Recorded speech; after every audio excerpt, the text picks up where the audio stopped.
Bonjour à tous et à toutes dans ce merveilleux programme du Seigneur de 15 minutes de grâce et de vérité autour de la parole de Dieu. Et nous vous remercions en tous les cas d'être toujours fidèles à ces sessions. Et nous aurons le plaisir d'avoir le pasteur Roland Laos qui apportera l'évangile. Et nous allons louer le Seigneur avant de pouvoir ouvrir grand nos oreilles pour entendre de la part de Dieu. Alléluia. Disons à Jésus combien nous l'aimons. Jésus, je t'aime, je m'incline devant toi. Louange, adoration à notre roi. Alléluia,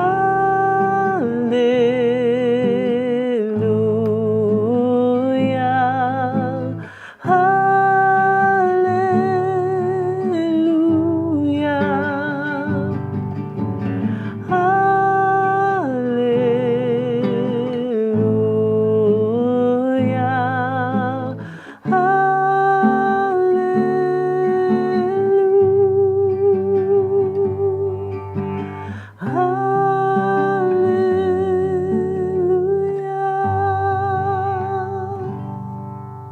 merveilleux Jésus, adorez le Seigneur en toute simplicité.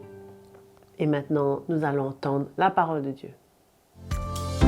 Bienvenue à vous tous, mes frères et sœurs, dans la présence du Seigneur, pour ces 15 minutes de grâce et de vérité. Que le Seigneur parle encore à nos cœurs et nous aide. C'est ce que nous désirons au travers de ces moments que nous avons et des moments de louange. Et nous voulons remercier notre sœur Joëlle pour son dévouement à cette œuvre. Nous allons ce matin parler de l'ordre de Dieu à tous les niveaux. L'ordre de Dieu est toujours établi au travers de l'autorité et la soumission. C'est ça qui établit l'ordre de Dieu. Et cela se passe dans l'Église comme dans toutes les sphères de la vie, dans tous les domaines. L'autorité de Dieu est là non pour dominer, mais pour construire, bien entendu. Plutôt pour emmener une crainte dans la vie de celui qui doit se soumettre. Pas une peur, mais une crainte de Dieu. Pour obéir, bien entendu, à Dieu. Romains chapitre 13, verset 1er nous dit que toute personne soit soumise aux autorités supérieures, car il n'y a pas d'autorité qui ne vienne de Dieu. Tout vient de Dieu. Le principe de l'autorité vient de Dieu. Et les autorités qui existent ont été instituées par Dieu, partout. Ça peut être dans le gouvernement, au travail, dans l'Église, dans la famille. Dieu qui a établi ce principe d'autorité et de soumission. Maintenant, si dans le monde il y a des hommes qui ne connaissent pas Dieu et qui prennent ses places, mais nous devons quand même respecter parce que le principe d'autorité vient de Dieu, toute autorité. Et les autorités qui existent ont été instituées par Dieu. Verset 2, c'est pourquoi celui qui s'oppose à l'autorité, qu'importe où ça se trouve, et qui ne se soumette pas, résiste à l'ordre de Dieu. Vous voyez, c'est ça l'ordre de Dieu. Et ceux qui résistent attireront une condamnation sur eux-mêmes. Nous voyons comment il y a des conséquences à l'insoumission et à la désobéissance, que ce soit dans l'Église, dans la famille ou à l'extérieur. Dans l'Église, nous voyons le but de l'ordre d'autorité dans 2 Corinthiens, le chapitre 13. Paul nous dit au verset 10, « C'est pourquoi, absent, j'écris cela, afin que, présent, je n'use pas de sévérité, selon l'autorité que le Seigneur m'a donnée, sur l'Église, pour édifier et non détruire l'Église. » Voilà le but, le cœur de Dieu est manifesté à travers cet ordre d'autorité. Dans la famille, nous voyons dans 1 Corinthiens chapitre 11, le verset 3. Je veux cependant que vous le sachiez, Christ est le chef de tout homme. Tout homme est le chef de la femme et Dieu est le chef de Christ. Nous voyons un ordre d'autorité très clair et de soumission, bien entendu. D'accord? Alors, nous voyons que la lignée d'autorité qui doit susciter cette crainte de Dieu dans notre cœur emmène l'homme dans sa famille à être en autorité sur sa femme. Quel est le signe qui va démontrer qu'il prend cette place d'autorité? C'est quand il se soumet à Christ. Quand il se soumet à Christ, ça ouvre la porte pour lui prendre cette place d'autorité dans sa famille. C'est la même chose dans l'Église. Quand nos cœurs sont soumis à Christ, Dieu ouvre la porte selon l'appel qu'il a mis sur notre vie pour prendre cette place d'autorité et pour le servir. Et ça devient une ligne d'autorité et de soumission. Alors, quelle que soit la sphère dont nous parlons. Ok? Éphésiens 5, 25, il nous dit, « Marie, aimez chacun votre femme comme le Christ a aimé l'Église et s'est livré lui-même pour elle. » Celui qui est en autorité est appelé à se livrer, à se donner. Et c'est un signe qu'il est soumis à Christ parce qu'il fait ce que Christ lui-même a fait pour l'Église.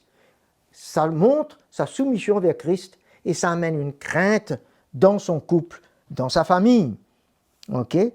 Ce modèle d'autorité, nous voyons comment sa femme maintenant et ses enfants doivent reconnaître cette place d'autorité quand il est soumis à Christ lui-même, et ils vont se soumettre eux-mêmes entièrement, indirectement à Dieu, au travers de cette autorité sur eux. Éphésiens chapitre 5, verset 33, « Du reste que chacun de vous aime sa femme comme lui-même et que la femme respecte son mari. » Elle va arriver à respecter, c'est-à-dire à se soumettre, parce qu'elle verra que son mari se donne à elle, se livre pour elle et pour ses enfants, donne sa vie parce qu'il est soumis à Christ lui-même.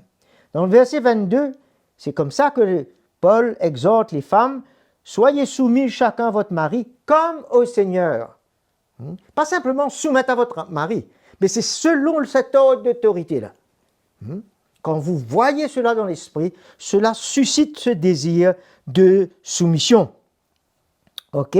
Nous voyons maintenant, concernant les parents, comment l'autorité des parents, c'est un modèle qui emmène la soumission des enfants, okay? Dans une crainte envers Dieu.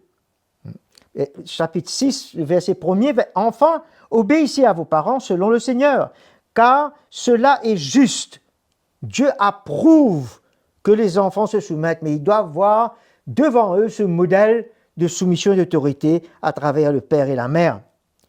Honore, verset 2, ton père et ta mère, c'est le premier commandement accompagné d'une promesse. Il y a même une promesse qui accompagne, une bénédiction.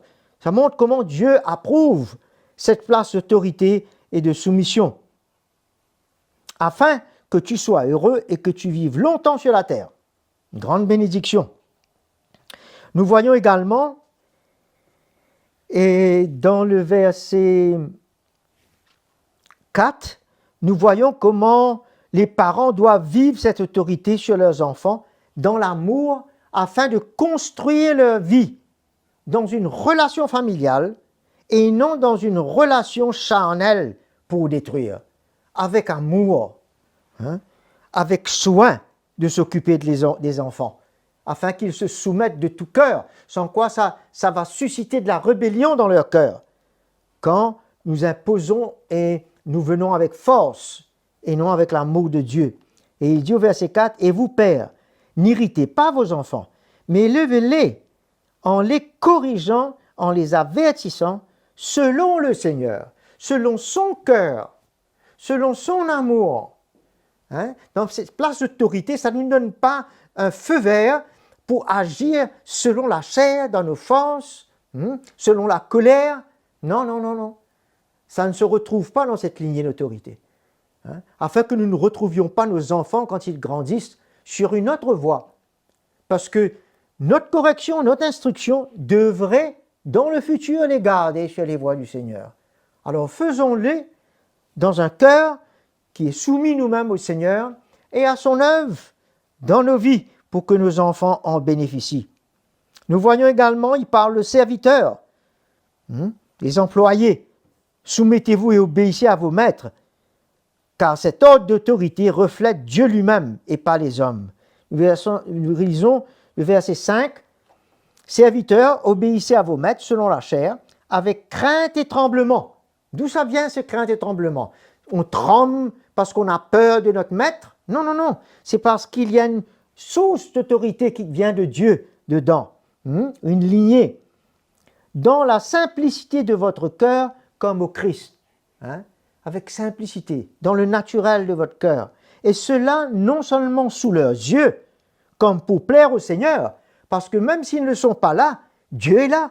Ça montre que cette soumission est faite directement à travers eux, envers Dieu. Ça amène une crainte dans nos cœurs. Mais comme à des serviteurs de Christ, c'est à Christ que nous rendons compte, même si nous sommes soumis à notre employeur, qui font de tout leur âme la volonté de Dieu en se soumettant comme cela au travail à leur employé, leur maître. Servez-les de bon gré comme si vous serviez le Seigneur et non les hommes. C'est extraordinaire. Ça montre vraiment ce qui est derrière cette place d'autorité qui est reliée à l'autorité de Dieu directement. Et c'est merveilleux de voir maintenant Dieu que Paul va parler aux maîtres. Après avoir parlé aux enfants envers les parents envers les enfants, les serviteurs envers les maîtres, maintenant il parle concernant les maîtres. Chacun a son morceau. Chacun doit écouter. Pourquoi? Parce que dans la lignée d'autorité de Dieu, il y a une justice. Il y a une justice pour celui qui se soumet, mais il y a une justice pour celui qui est dans l'autorité. Les deux doivent se comporter selon le cœur du Seigneur. Et nous lisons dans le verset 8. Non, verset 9. Quant à vous, maîtres, agissez de même à l'égard de vos serviteurs. Abstenez-vous de menaces, sachant que leur maître est le vôtre. Tout à coup, Dieu vient. Dans ce verset, on voit la mention de Dieu. Pourtant, c'est entre maître et serviteur. Leur maître est le vôtre, et dans les cieux. Et que devant lui, il n'y a pas de considération de personne. C'est pour cela que nous devons faire attention, avec crainte et tremblement, d'être en autorité ou de se soumettre. Les deux. Mais il y a une grâce que de vivre l'autorité et la soumission selon le Seigneur. Il y a une bénédiction qui va en découler dans nos vies à nous tous. Car l'injustice blesse, détruit, fait du mal et emmène la rébellion et la haine dans les cœurs. Et c'est pour cela que dans le corps de Christ, nous sommes là pour démontrer une autorité et une soumission réelle, vraie, pure, parce que Jésus-Christ aura brisé nos cœurs, que nous soyons en autorité, que nous devons nous soumettre avec des cœurs brisés. Je vous aime, merci pour votre écoute, à très bientôt pour la prochaine session. Et voilà, nous arrivons à la fin de cette session de 15 minutes de grâce et de vérité, le programme pour nous encourager à travers le pasteur Roland Laos, que nous remercions de tout notre cœur. Et nous vous invitons aussi à vous abonner à notre chaîne YouTube CTMI, à liker, à partager ces messages tellement puissants et tellement encourageants. Et bien sûr, si vous avez des questions, des commentaires ou un témoignage à nous partager, envoyez-les sur l'adresse qui est affichée à l'écran. À très bientôt et nous vous aimons.